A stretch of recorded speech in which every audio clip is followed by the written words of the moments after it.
Os cuento la historia de una vez. Una niña le entrega a su papá un dibujo. Había trazado unas líneas verticales. Le trae el papá al dibujo y el papá le dice: ¡wow! ¡Qué belleza! ¡Es lluvia! Y dice la niña: no, papá, no es lluvia.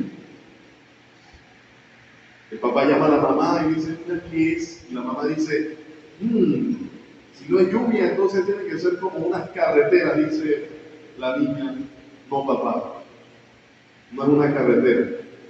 El papá, que conocía a un artista, lo llamó y dijo: oye, ven a descifrar lo que acá mi hija ha hecho. El artista se queda viendo el asunto, dice: esas son torres no terminadas. Dice la niña: no, papá, no son torres. Entonces el artista, que sabía mucho, intrigado por el asunto, llama a otros sabios artistas para ver qué era lo que significaba aquel dibujo. Comienzan a sacar conclusiones rebuscadas y a todo. ¿Qué decía la niña? No, papá, no es. Un día ya el papá, frustrado, junto a la mamá, dice: pero por favor, dinos qué es. Entonces la niña dijo: líneas, papá, solo son líneas. ¿Qué es la sabiduría?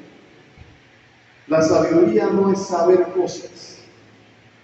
La sabiduría no es tener mucho conocimiento. La sabiduría es conocer el porqué de las cosas.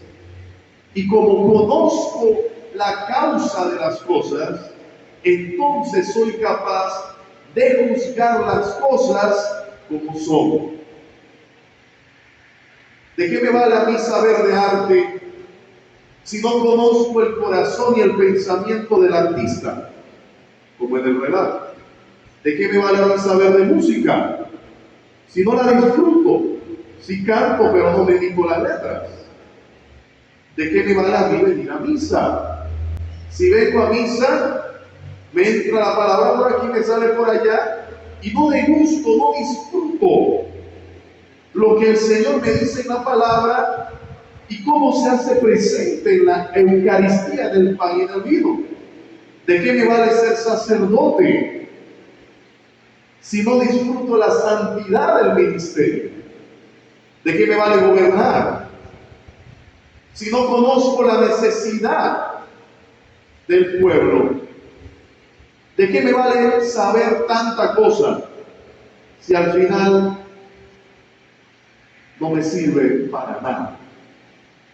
Por eso, el sabio es todo aquel que conoce el porqué, el origen, la causa de las cosas y juzga al mundo desde ese conocimiento. Y ahora le preguntaría a ustedes: ¿y quién es el artista que diseñó todo el universo? No, todavía no me lo creo. ¿Quién es?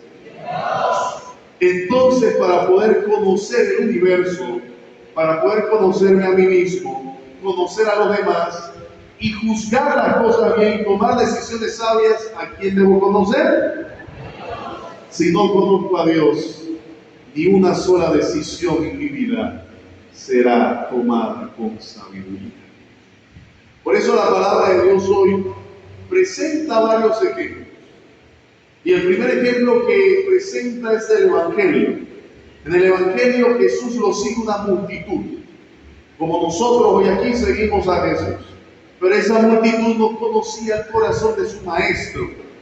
Lo seguían por la fama, lo seguían porque Jesús probablemente para ellos iba a ser el presidente de Israel.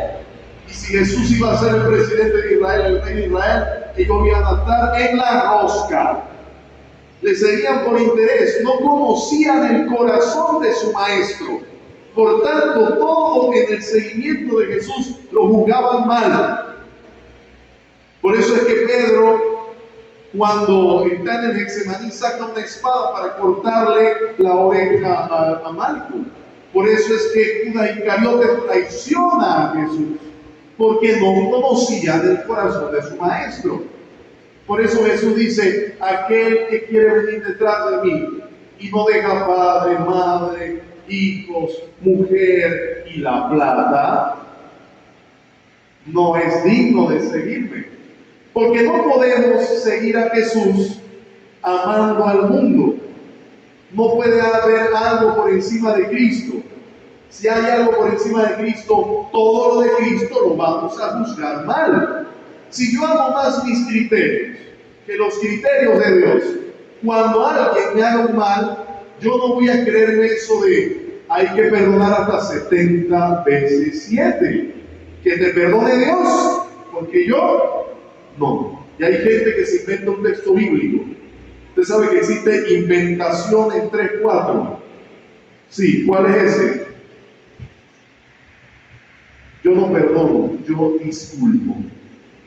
¿Lo han escuchado? Bueno, la palabra de Dios hoy, en el libro de la sabiduría, presenta un problema interesante. ¿Qué hombre conocerá el designio de Dios?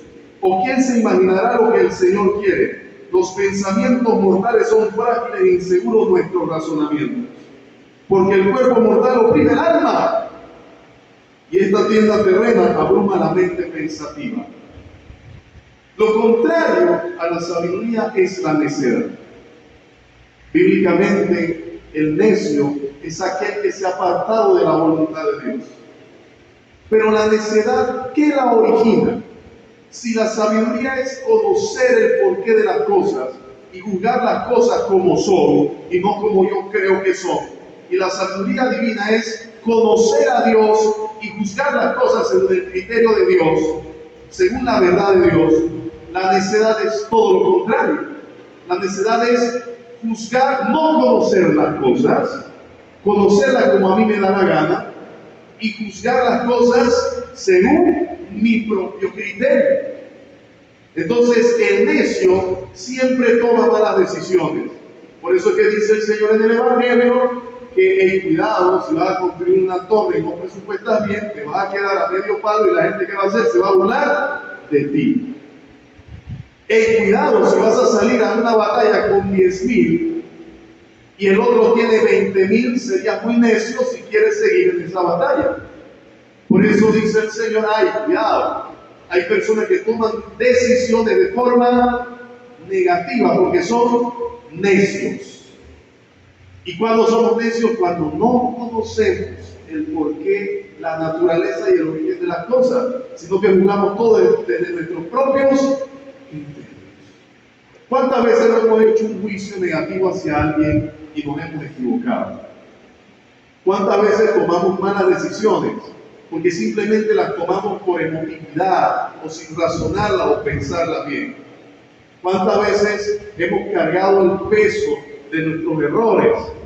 Algunos incluso son heridas que todavía cargamos porque simplemente en el momento que teníamos que tomar la decisión la tomamos mal. Y no la tomamos con sabiduría, sino con necedad. La necedad es tener el razonamiento nublado. Es como cuando tú te pones los lentes o vas manejando y se empaña, no puedes ver al frente y te puede provocar un accidente. Bueno, ¿saben qué empaña la razón y qué nos hace necios? El pecado. No hay otra cosa que nos haga tan necios como el pecado, porque el pecado nos hace acostumbrarnos al mal y nuestro único criterio de decisión y de razonamiento termina siendo el mal. De esa manera, entonces, usted ve que hay gente por ahí, robó, pero hizo. ¿Lo ha escuchado? Sí. Aquí es quien lo ha dicho. De seguro hay uno que otro por ahí que lo dijo y que todavía lo cree. Dicen robó pero hizo. Claro, porque el corrupto apoya a otro corrupto. Porque el que tiene el corazón lleno de pecado termina apoyando a otro corrupto. Pero no tenemos que ir a esas altas escalas. Pensemos nosotros en nuestro diario vivir. Si tengo un contacto en el seguro para volarme la fila del seguro, ¿lo uso o no lo uso? Porque todo el mundo lo hace. Si tengo la oportunidad de colarme, ¿lo hago o no lo hago? Porque todo el mundo lo hace. Si tengo la oportunidad de copiarme en la universidad o en el colegio, ¿lo hago o no lo hago? Porque todo el mundo lo hace. Si tengo la oportunidad de hablar mal de alguien, de aquí de la parroquia, de fuera de la parroquia, ¿lo hago o no lo hago? Todo el mundo lo hace. Y somos tan necios a veces y nos acostumbramos tanto al pecado que llega el momento en que decimos así: yo soy así y el que me quiere, me quiere. No, y somos tan necios todavía que somos capaces de decir: yo siempre digo la verdad. Y la sola afirmación de decir yo siempre digo la verdad me hace el mentiroso más grande del mundo. El pecado nubla el razonamiento de nosotros. Pero entonces, ¿cómo podemos hacernos sabios? ¿Cómo podemos hacernos sabios? ¿Cómo podemos llegar a juzgar el mundo con sabiduría? Porque ya me va a salir uno por ahí que va a decir: Padre, pero en Mateo dice: no juzgaréis para no ser juzgados, ¿o no? Ese es uno de los textos más favoritos de los borrachos, de los adúlteros, de los mentirosos y de aquellos que no les gusta corregirse. Pero Primera de Corintios, capítulo 2, versículo 15 dice: el espiritual todo lo juzga. Porque el problema no es juzgar, el problema es que juzgamos mal cuando el pecado toma nuestro corazón. Y la única forma de juzgar bien es ser espirituales. Pregúntale a que tiene al lado: ¿tú quieres ser sabio? ¿Tú quieres ser sabia? Pero si se lo pregunta sin autoridad, no se lo va a creer. Pregúnteselo, dígale: ¿tú quieres ser sabio? ¿Tú quieres ser sabia? ¿Sabe cómo debemos ser sabios? ¿Cómo podemos ser sabios? Siendo espirituales. Número 1, ¿quieres ser espiritual o no quieres ser espiritual? Si queremos ser espirituales, lo primero que hay que hacer es entonces dejar de estar chateando en la misa.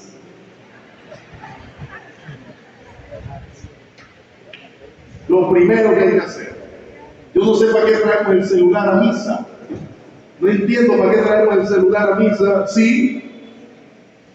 ¿A quién venimos a escuchar? A Dios. ¿Verdad?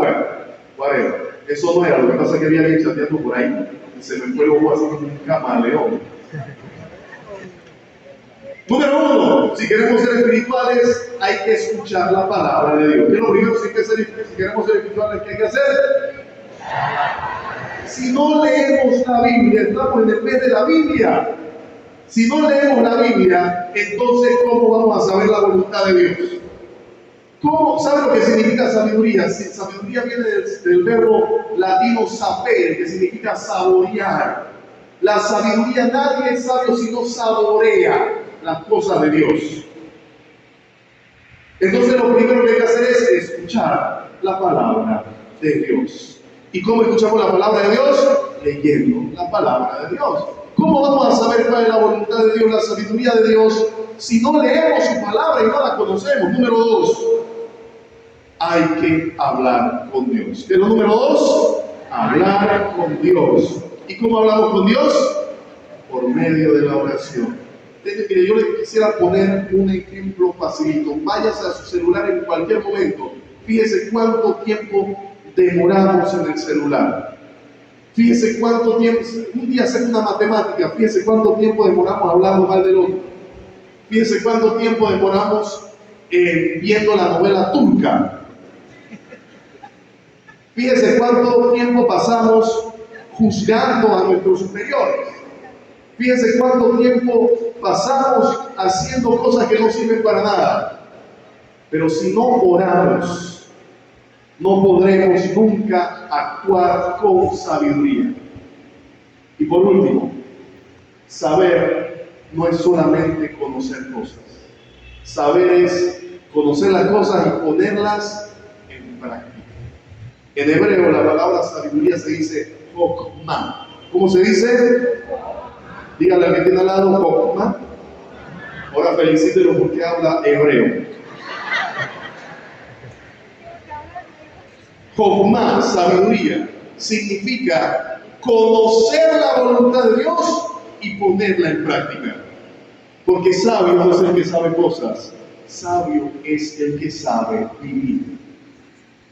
Por eso, tercero, si lo primero era conocer la voluntad de Dios por medio de la Sagrada Escritura, lo segundo era hablar con Dios por medio de la oración, lo tercero es actuar como Dios por medio de la práctica del amor.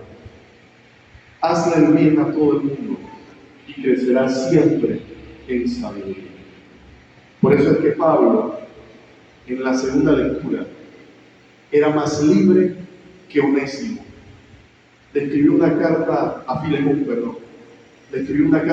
diciéndole que se había encontrado en la cárcel a un esclavo de Filemón llamado Onésimo, y le dijo a Filemón: trátalo como a tu hermano, porque sabio no es el que tiene poder, sino el que sabe usarlo. Sabio no es el que sabe cosas, sino el que sabe para qué sirven las cosas y las pone en práctica. Sabio no es aquel que ora mucho, sabio es el que se llena de Dios y se lo comparte a los demás. Al Señor la gloria y el honor por los siglos de los siglos. Amén. Amén.